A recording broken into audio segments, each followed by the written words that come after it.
তো বেইন হল বহুত দুঃখজনক একটা ঘটনা। ভিডিও ক্লিপটা আমি তলে লাগাইছি, আপনারা দেখতে পাইটা চকুর সামনে। মুম্বাইয়ের ও সাইডে একটা ননাওয়ালা করে পাহাড়ি এলাকা আছে। এই জায়গাটা ঘুরিবার লাগি এক ফ্যামিলির 7 জন সদস্য গেছিল। তারা নামছিল এই নালাটার ফটো মারবার লাগি, সেলফি উঠাইবার লাগি। নামার পরে পাড়ও থাকি হঠাৎ করে পানি আইছে, আইয়া অতিরিক্ত বেশি হয়ে গেছে। ওয়ার বাদে আপনারা দেখতে পারায় যে তারা বারোই আইবার কোনো সুযোগ পাইছে না। মানছে যারা মানুষ আসলা এই মানুষগুলা বহুত কোশিশ করছে, গাছও তাকে জ্বর নামাইছে, লত নামাইছে, নামাইয়াও কোশিশ করিয়া পারছে না। পানি বহুত বাড়ে গেছে।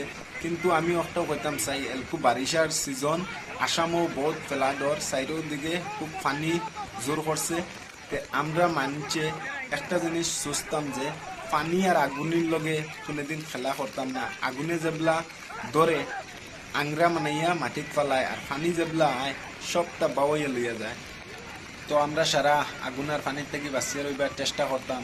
আসামও বিভিন্ন জায়গায় জায়গায় ফেলা রয়েছে, মানুষের খুব দুঃখ কষ্ট, ঘর বাড়ি মসজিদ মন্দির সবটা ভাঙ্গিয়া লইয়া যার কি পানিয়ে কোনটা মানে না, পাহাড় জঙ্গল কোনটা মানে না। তো বাইয়ে নকল আমরা এটা জিনিস থেকে বাঁচিয়ে রইবার চেষ্টা করতাম। ঠিক আপনারা ভিডিওটারে বেশ বেশ করে শেয়ার মারক্কা, যাতে পুরা আসামবাসী দেখতে পারেন।